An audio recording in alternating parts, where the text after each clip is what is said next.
बात करेंगे झारखंड की। झारखंड में छठ महापर्व की तैयारियां जोरों पर चल रही हैं। इसी बीच राजधानी रांची से सटे मांडर के मुड़मा इलाके में ऐसी घटना हुई जिसने हर किसी को हैरान कर दिया। कहीं न कहीं जो अमन और शांति कायम है उसे खत्म करने की कोशिश की गई है। कुछ असामाजिक तत्वों ने मंदिर को क्षति पहुंचाई, जिसके बाद स्थानीय लोग आक्रोशित होकर सड़कों पर उतर आए और काफी देर तक जाम की स्थिति बनी रही। हम तस्वीरें भी आपको दिखा रहे हैं कि किस तरह से जब ये खबर फैली तो लोग आक्रोशित होकर सड़कों पर उतर पड़े और काफी देर तक हंगामे की नौबत वहां बनी रही।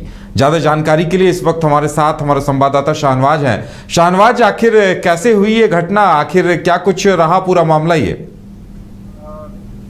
देर रात की ये घटना है और अर्ली मॉर्निंग लोगों को इसकी जानकारी होती है। उसके बाद तमाम जो ग्रामीण होते हैं वो NH-75 को जाम कर देते हैं। बाद में पुलिस तक ये बात पहुंचती है और पुलिस भी बीच बचाव में आती है। इस बीच ये मामला बेहद विस्तार ले लेता है, चूँकि एक नहीं दो नहीं बल्कि चार मंदिरों में स्थापित प्रतिमाओं को विखंडित किया गया है। और उन तस्वीरों को देखकर ऐसा लगता है कि बिल्कुल ये सोची समझी साजिश के तहत ही ये किया गया है। तो जाहिर सी बात है, और एक ही क्षेत्र में यानी मुड़मा क्षेत्र में ही चारों मंदिर आसपास हैं। हम लोगों ने उनका दौरा भी किया, देखा भी, ग्रामीणों से बातचीत भी की। SDM भी मौजूद थे, ग्रामीण SP भी मौजूद थे। तमाम जो प्रशासनिक अमला था वो दिन भर मशक्कत करता रहा। तो हम लोगों ने जो मंदिरों में पाया कि वो कहीं न कहीं एक प्री प्लान्ड के तहत इस तरह की कार्रवाई को अंजाम दिया गया है। और जाहिर सी बात है, इस बात को लेकर के अब राजनीति भी हो रही है।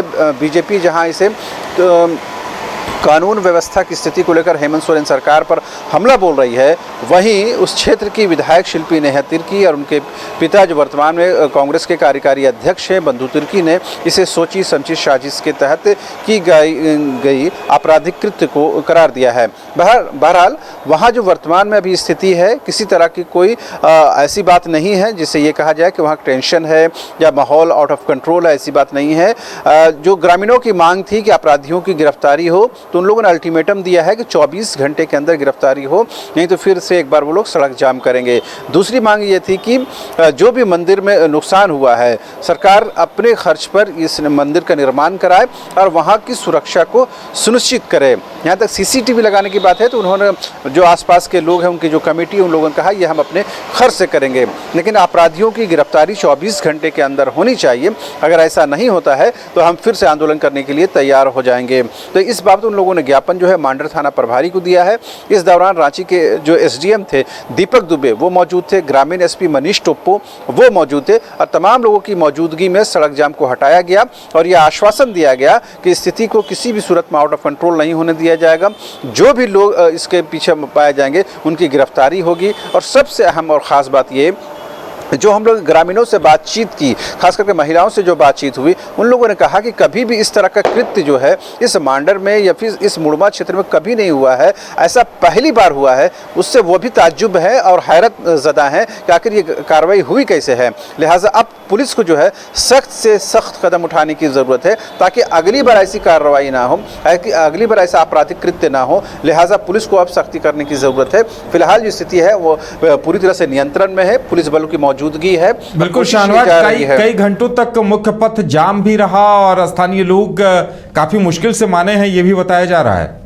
बिल्कुल, सुबह 4 बजे लोगों ने जब ये खबर मिली, करीबन 5 बजे से लोगों ने सड़क जाम कर दिया और दोपहर के मुझे याद है कि करीबन 2 बजे तक सड़क जाम की स्थिति रही। उसके बाद 2 बजे के बाद जब एक समझौता होता है कि 24 घंटे में आरोपियों की गिरफ्तारी को सुनिश्चित किया जाएगा, उसके बाद ग्रामीण जो है सड़क जाम से हट जाते हैं, रोड को फिर जो है क्लियर कर दिया जाता है, आवागमन जो है वो निरंतर रूप से चलने लगता है।